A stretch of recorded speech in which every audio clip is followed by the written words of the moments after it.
We're back, Mac. Episode 1. It's week 2. Year 3. Everyone at home, get ready for Our in-depth draft analysis and our take on Ogletree Gate. We're going to do Coach Cam with the league villain right here on TotalMacces.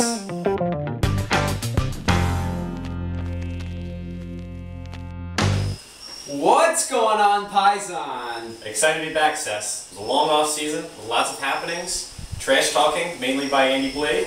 No surprise there. And tons of controversy. But we'll get into that later. Okay, well, to start the show, Mac, I think you have to mention congratulations to our winner from last year, Daniel White, $1,000 richer now. Comes in the league as a first-year player, wins, shows everybody he's no one to mess around with. Hats off to you, Dan. Well done, Dan. So now, Mac, talking about players in the league, this is a very stressful league. Yeah, it is. We actually lost one of our participants from last season, Kevin Natoli, bowed out 4 days before the draft. Originally, most of us had thought his premature balding was associated with genetics, but I think it's safe to assume now that he just couldn't handle the stress of playing fantasy football with such competitors that we all are. Hey, fantasy football is no joke. So with that vacancy, there's a hole that needs to be filled, and we welcome in East Meadow, born and bred, Jolly Joe Giamanco, real good buddy of mine. Welcome to the league, Joe.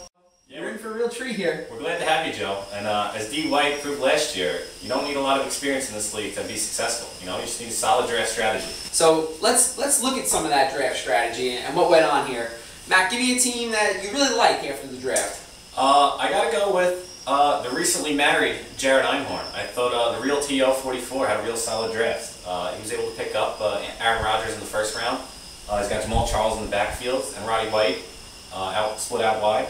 So I think those are 3 fantasy monsters this season. I look for him to be a formidable player. Okay, a team I'm looking at, and I see a lot of risk here, but I really like the reward that comes along with it. And that's Hunt's team. That's Bring the Ruckus. And I think it's about to bring the ruckus with some of these guys. You know, he gets Mike Vick, who was a first-round draft pick last year. Can he stay healthy? A lot of reward there. Mike Wallace, holdout, a lot of reward. Marshawn Lynch, McFadden, can they stay healthy? There's a lot of reward. I don't know. I like his team, though. If they stay healthy, you better watch out for that guy. They'll stay healthy, but I think he'll be very successful if everybody stays healthy, like you said. Okay, now let's look at the other end of that spectrum. Give me a team you don't like so much. I'm going to have to go with Cromartie's Kids, team by Lauren. With the 13th pick in the first round, picked Greg Jennings. I thought that was a bit of a stretch from the Green Bay Packers. Also, in the second round, he picked Maurice Jones-Drew, who was a holdout all of camp until actual draft day. So you don't really know what you're going to get out of him. Is he going to be able to stay healthy? You know, I'm not really picking up what he's putting down draft-wise. Lauren is very good on the waiver wire, though, I have to say. That is true. That is true. A team I don't love so much, and it hurts me to say because I love the guy so much in real life, is Jason Peters' team. And he had the number 2 pick. He started with Ray Rice, and it came all the way back to him. And then half-point PPR, he gets Wes Welker, which I thought was a great start to this team. But then I thought the Ahmad Bradshaw pick, I don't know if Miles is going to stay healthy for so long. He stretches for Jay Cutler as quarterback. There's a couple guys in there. Steve Smith had a great year last year. Are you going to get that same production? I don't know. So we'll see what happens. And Mac, thank you very much for showing up today. I know, for those of you at home that don't know, Mac missed the draft. Yeah, I had a little hiccup that day on the work front, so I was unable to get out in time in order to participate. But I was pretty solid with my auto draft, so you know, let's see if I can work some trades and swindle some of you guys. All right, draft's over, week 1's over. Wishing everybody the best of luck for the rest of the season. Hey man, good luck everybody. Good luck, guys.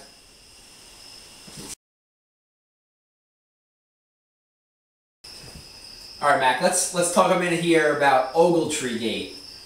Okay, now with great power comes great responsibility. And as commissioner, there's a couple things you have to check, and some of them are the league settings, which, you know, I think Yahoo changes the defaults every year. So let me give you a little background on the story here. Kevin Ogletree, 3rd wide receiver on the Cowboys, has a monster game. Someone goes on the league, sees if they can pick him up, and is able to pick him up during such monster game. Now, as of last year, through the waiver wire, that process shouldn't be able to happen until Tuesday morning. The waivers were never set on our league for this year. And it came down to a point where people want to know, should he be allowed to keep him? previous rule said he should go through the waiver wire. Just this like year, else. right? This year, now that was never set. Mm-hmm. I don't think you can fault the player in that scenario. I mean, he saw an advantage and he exploited it, much like any one of us would have done. None of us were quick enough to realize that was the situation. So I think you have to commend Valley Joe for taking the initiative. Now, Hunt made a very good point.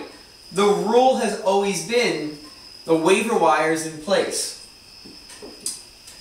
Now, Jimbo commented on that saying, you know, I also went to the waiver wire at that time and saw he had already been picked up. Jimbo tried to do the same move.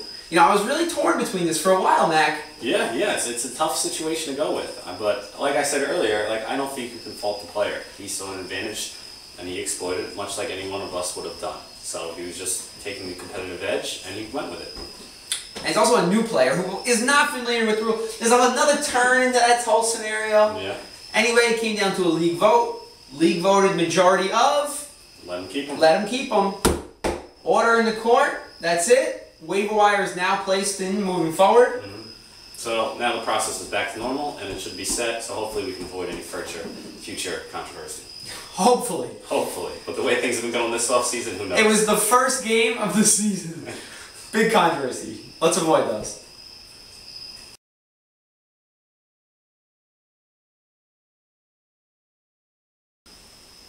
So this year, we've upgraded from the Call the Coach segment we used to have to the satellite teleconference, Coach Cam.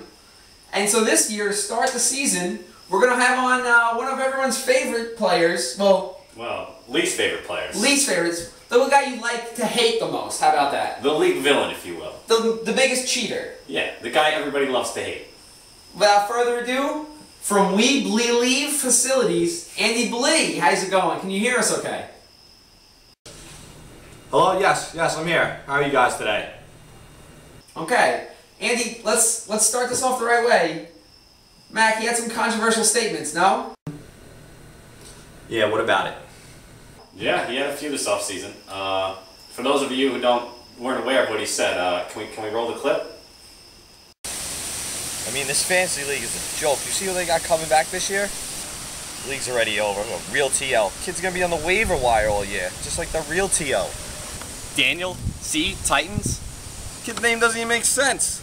He's got one Titan on his team. Bring the ruckus? Hold on a sec. More like bring on the tears. Kid cries about everything.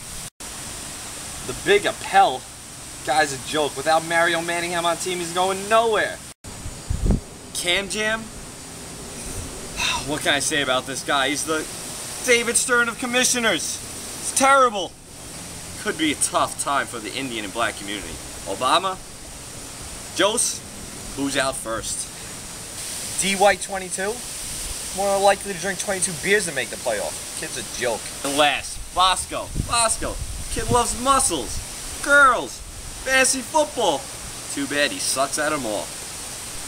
This league's a joke. I already won. What am I going to spend my money on this year? Wow, Andy, those are some pretty strong statements you made there. That really strong. Offensive to a lot of the league. Yes. Like we said, that's the reason he's the most hated man in the league. The guy you love to hate. I said like before. The thing about the league is, it's ATM for me. I don't care what they think. I don't care about the other managers. I'm just here to collect their money, go spend it. Maybe Vegas this year, I don't know. Didn't make the playoffs last year. Last year's over. Last year was a joke. This year, focus. I'm actually going to try a little bit. I mean, not too hard because obviously I'll win either way.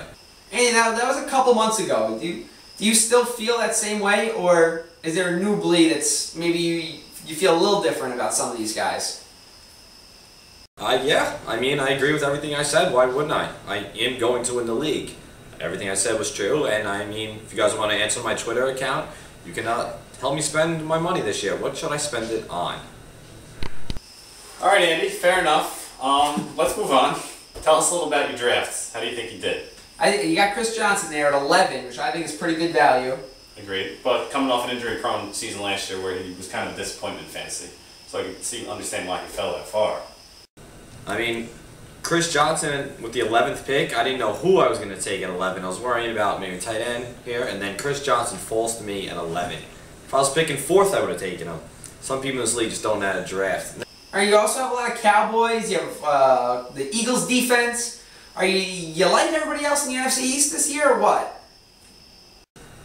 I mean, it was tough. DeMarco Murray, hate the guy. Fantasy stud. Miles Austin, he's not too bad. I mean, he did date, let's be honest. But Eagles, Cowboys, fantasy team, it's a little tough here and there, but I'm in it to win it. As you can see, still a diehard Giant fan. But sometimes you just got to draft who falls to you, and the winners fell to me. So Andy, you won week 1. How do you think you're going to progress for the rest of the season? I mean, 1-0 already.